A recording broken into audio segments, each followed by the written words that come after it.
Chapter 5. Motivation. Motivating yourself and others every day. Good things come to those who wait, but only those things left by those who hustle. Abraham Lincoln. I believe in two premises. A. Most people are good people, but they can do better. And B. Most people are know what to do, improve their lives. But the question is, why aren't they doing it? What is missing is the spark, motivation. Some self-help books adopt the approach of teaching what to do. I take different approach. I ask, why don't you do it? If you ask people on the street what should be done, they will give you all the correct answers. But ask them whether they are doing it and the answer will be no. What is lacking is motivation. The most powerful motivation comes from within our belief system. To move into action, we need to believe in what we do and accept responsibility for your life. When we accept responsibility for your behavior and action, our attitudes toward life become positive. We become more productive both personally and professionally. Our relationships improve both at home and at work. Life becomes more meaningful and fulfilling. After a person's basic physical needs are met, emotional needs become a bigger motivator. Every behavior comes out of the pain or a gain principle.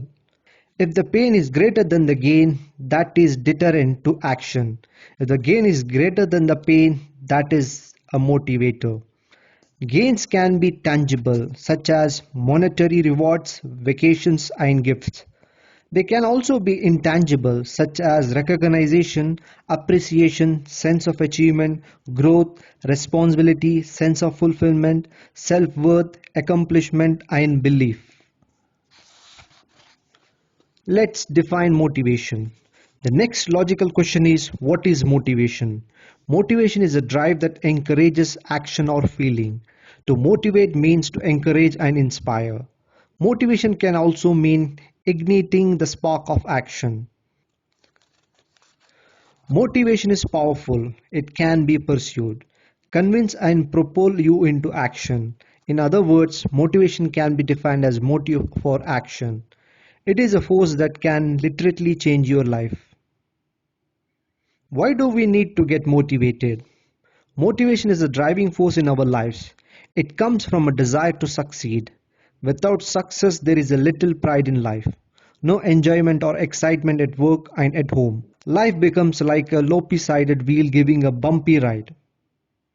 The greatest enemy of motivation is complacency. Complacency leads to lack of effort, and when people are complacent, they don't grow because they cannot identify what is needed in their lives. Motivation. How does it work? Once you understand what causes motivation, you can motivate yourself and achieve your goals. And you can motivate others too. Your internal motivation is your drive and attitude. It is contagious. Your attitudes are the key to getting the response you want from others. How does a person stay motivated and focused? One important tool that has been used by athletes for a long time is autosuggestion. Autosuggestions are positive statements made in the present tense and repeated regularly. In other words, it is a positive self-talk. For example, let's say you are just starting a new job. Several times each day you might say to yourself, I feel more and more confident every day. Or let's say your teenage son is going through a stage where everything he says seems to irritate you. You might repeat yourself, I will be calm and patient when I talk to John. What is the difference between inspiration and motivation?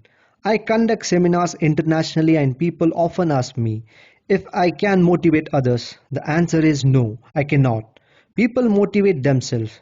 What I can do, however, is inspire them to motivate themselves. People can create an environment that is motivating. Inspiration is a thought, motivation is an action. When thinking changes, it reflects in behavior.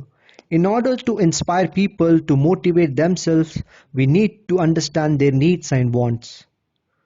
What is the greatest motivator? It is money, recognition, improvement in our quality of life, acceptance by those who we love. All of these can be motivating forces. People will do lot for money, more for a good leader, but to do the most for a belief, people die for their beliefs. This happens every day, all over the world. When we believe that we are responsible for our lives and our behaviors, our outlook towards life changes for the better.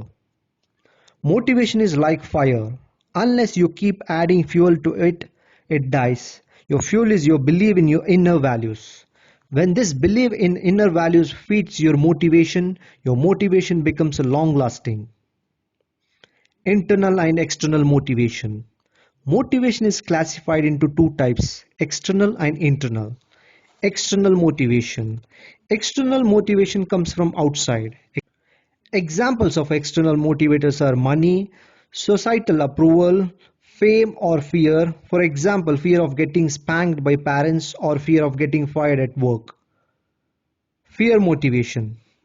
A company wants to set up a pension plan. In order for the plan to be implemented, it needed 100% participation.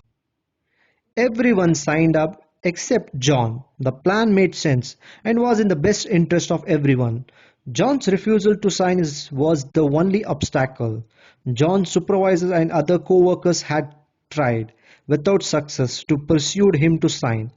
The owner of the company called John into his office and said, "John, here is a pen and these are the papers for you to sign to enroll into the pension plan. If you don't enroll, you are fired this minute." John signed. The owner asked John why he hadn't signed earlier. John replied, "No one explained the plan quite as clearly as you did." It is not uncommon to see the prey outsmarting the predator because one is running for its food and the other for its life. The advantage of fear motivations are it gets the job done quickly. It prevents losers by meeting deadlines. In the short run, the person's performance may improve. We learn from history that the pyramids were built by slaves. They had to be constantly watched and reprimanded for non-performance. The disadvantages of fear motivations are it is external, which means the motivation is there while the motivator is there. When the motivator goes, the motivation also goes. It causes stress. Performance is limited to compliance. In the long run, performance goes down. It destroys creativity. People get used to the sick and then a bigger stick is needed. People who do just enough to get by so they don't get fired will never be valuable to any organization. A customer asked an employee, "When did you start working here?" He replied, "Ever since they threatened to fire me." Incentive motivation. External motivation can also take form of incentives, bonuses, commissions, recognition, and so forth. The major advantage of incentive motivation is that it works very well as long as the incentive is strong enough. Think of a donkey with a carrot dangling in front of and pulling a cart behind. Incentive motivation will work if the donkey is hungry enough, the carrot is sweet enough, and the load light enough. From time to time, you have to let the donkey take a bite of the carrot, otherwise, it is going to get discouraged. After the donkey takes a bite, its stomach is full, and you need to wait for the donkey to get hungry and before it will pull the cart. This same cycle is typically seen in our business environment. The moment salespeople meet their quotas, they stop working. This is because their motivation is limited. To meeting their quotas, that is external motivation, not internal. Internal motivation. There was a young boy who came regularly to the soccer practice but never made it to the starting team. While he was practicing, his father would sit at the far end of the field, waiting for him. The matches began and for 4 days. The boy did not show up for practice or the quarter or semi-finals. He appeared for the final game, went to the coach and said, "Coach, you have always kept me in the reserves and never let me play in the games, but today please let me play." The coach said, "Son, I am sorry, I can't let you. There are better players than you and besides, It is the finals. The reputation of the school is at stake and I cannot take a chance on you. The boy pleaded, Coach, I promise you, I will not let you down. I beg you, please let me play. The coach had never seen the boy plead like this before. He said, Okay, son, go play. But remember, I am going against my better judgment and the reputation of the school is at stake. Don't let me down. The game started and the boy played like a house on fire. Every time he got the ball, he shot a goal. Needless to say, he was the star of the game. His team had a spectacular win. When the game finished, the coach went up to him and said, Son, how could I have been so wrong? I never seen you play like this before. What happened? How did you play so well? The boy replied, Coach, my father is watching me today. The coach turned around and looked at the place where the boy's father used to sit. There was no one there. He said, Son, your father used to sit there when you came for a practice, but I don't see anyone there today. The boy replied, Coach, there is something I never told you. My father was blind. Just 4 days ago he died. Today is the first day he's watching me from above. Internal motivation comes from within, such as pride, a sense of achievement, responsibility, and belief. Internal motivation is inner gratification, not for success or winning, but for the fulfillment that comes from having done it. It is a feeling of accomplishment. Rather than just achieving a goal, reaching an unworthy goal does not produce the gratifying feeling. Internal motivation is lasting because it comes from within and translates into self motivation. Motivation needs to be identified and constantly strengthened to succeed. Write down your goals, keep them in front of you, and read them morning and evening. The two most important internal motivators are recognition and responsibility. Recognition means being appreciated, being treated with respect and dignity, and feeling a sense of belonging. Responsibility gives a person a feeling of belonging and ownership. He then becomes a part of the bigger picture. Lack of responsibility is demotivating. Recognition is external because it originates from outside, through its manifestation, feeling, or internal. Responsibility is internal as it originates from within. Take the case of Jill, a customer service representative who had been on the job for 6 years. A relatively long time in job that had a high turnover rate. Jill liked her job. She liked talking with customers and being a problem solver. What she did not like was the fact that most of the other customer service reps who had been there less than 2 years were on equal footing with her. Jill was frustrated and discouraged that many of other reps were not willing to listen to her suggestion.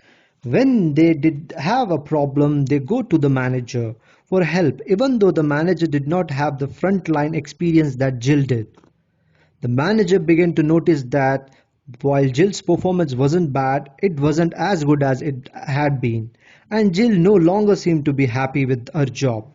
Not wanting to lose such a valuable employee, the manager gave Jill a rise, but Jill's attitude about the job did not change. While more money is always nice, what Jill was looking for was respect. When the manager finally spent some time talking with Jill and discovered the source of her dissatisfaction, the manager gave Jill the title of supervisor and told the other reps that all problems were to go through Jill. Jill increased responsibility, fueled her need for respect, and her performance immediately improved. Monetary rewards are temporary and short-lived. They are not gratifying in long run. In contrast, seeing an idea being implemented can be emotionally gratifying by itself. People feel that they are not being treated like objects. They feel part of worthwhile team. The reward of doing the right thing by itself is a motivating. We are all motivated either positively or negatively. When I was in Toronto, I heard a story of two brothers. One was drug addict and drunk who frequently beat up his family. The other was a very successful businessman who was respected in society and had a wonderful family. How could two brothers raised by the same parents, brought up in the same environment, be so different? The first brother was asked, What makes you do what you do? You are a drug addict, a drunk, and you beat your family. What motivates you? He answered, My father. My father was a drug addict, a drunk, and he beat his family. What do you expect me to do? That is what I am. The second brother was asked, How come you are doing everything right? What is your source of motivation? And guess what he said? My father. When I was a little boy, I used to see my dad drunk and doing all the wrong things. I made up my mind that is not what I wanted to be. Both brothers derived their motivation from the same source, but one was using it positively and other negatively. Negative motivation brings the desire to take easier way, which ends up being the tougher way. On the job, the four stages from motivation and demotivation. When people start a job, they often move through the stages of motivation and competence. Number one, motivated ineffective. When is an employee most motivated in the cycle of employment? When he joins an organization. Why? Because he wants to prove that by hiring him, the employer made the right decision. He is motivated but because he is new to the environment but he does not know what to do, so he is ineffective. This is the stage when the employee is most open-minded, receptive and easy to mold to the culture of the organization. Training and orientation become imperative. Unprofessional organizations have no or very poor orientation programs. The first day at the job, the supervisor shows the new employee his place of work and tell him what to do and leaves. He teaches all the bad along with the good that he is doing. The new employee quickly learns all the mistakes the supervisor is making because that is what he has been taught. The organization loses the opportunity to mold the individual to its culture. Professional organizations, on the other hand, take a special care to induct people into their organization. They explain to them, among other things, the following: the hierarchy, expectation of each other, do's and don'ts, parameters and guidelines, what is acceptable and what is not, the resources. How can one expect performance unless expectations are made clear upfront? If induction and orientation are done well, many potential problems would not surface at all. Number two, motivated effective. This is the stage when the employee has learned what to do and does it with the drive and energy. He has learned the trade and it reflects in his performance. Then he moves on the next stage. Number three, demotivated effective. After some time, the motivated level goes down and the employees start learning the tricks of the trade. This is the stage when employee is not motivated. He continues doing just enough so that employer has no reason to fire him, but he is really not motivated. This stage is detrimental to growth. Most people are in organization fall into this third stage. A motivated professional learns the trade and leaves the tricks to cheats and crooks. But a demotivated employee starts sabotaging the company. His performance is marginal, he makes fun of good performers, he rejects new ideas and spreads the negativity all around. Our objective is to bring them back to the second stage of motivated effect through training. An employee ought not to stay in the third stage too long because from here either they move back into the second stage, which is being motivated and effective, or they move into the fourth stage. Number four, demotivated, ineffective. At this stage, the employer does not have a much choice but to fire the employee, which may be the most appropriate thing to do anyway at this point. Remember, employers want the same thing as employees do. They want to succeed and improve business. And if employees help in this objective, then they make themselves valuable and achieve their own success. Demotivating factors. Why do people move from initially motivated stage to demotivated? Some of the demotivating factors are unfair criticism, negative criticism, public humiliation, rewarding the non-performance which can be demotivating for the performers, failure or fear of failure, success which leads to complacence, lack of direction, lack of measurable objectives, low self-esteem, lack of priorities, negative self-talk, office politics, unfair treatment, hypocrisy, poor standards, frequent change, responsibility without authority. A satisfied person is not necessarily a motivated person. Some people are satisfied with very little. In this case, satisfaction may lead to complacence. Motivation comes from excitement, and excitement does not come from unless there is full commitment. New method of motivation will not work till the demotivating factors are removed. Many times, just removing the demotivating factors can spark motivation. Motivators. What we really want to accomplish is self-motivation. When people do things for their own reason and not yours, that is lasting motivation. Remember, the greatest motivator is belief. We have to inculcate in ourselves the belief that we are responsible for our action and behavior. When people accept responsibility, everything improves. Quality, productivity, relationship and teamwork. A few steps to motivate others. Give a recognition, give respect, make work interesting, be a good listener, encourage goal setting, provide opportunity for growth, provide training, throw a challenge, help but don't do for others what they should do for themselves. Conclusion. People do things for their own reason, not yours. This is illustrated by a story about Ralph Waldo Emerson. He and his son once were struggling to get a calf into the barn. Both father and son were exhausted, pulling and pushing. A little girl was passing by. She put her little finger into the calf's mouth, allowing it to suck, and the calf lovingly followed her to the barn. Now let's move to action plan. Everyone who's ever taken a shower has an idea. It's the person who gets out, dries off, and does something about it who make a difference. Nolan Bushnell. Action plan number 1. Develop a sense of pride through training. Number 2. Reward performance. Number 3. Set well defined clear goals. Number 4. Set high expectation. Number 5. Set clear measurable benchmarks. Number 6. Evaluate the needs of others. Number 7. Make others part of your big picture. Number 8. Set a good example by being a positive role model. Number 9. Build self-esteem for others.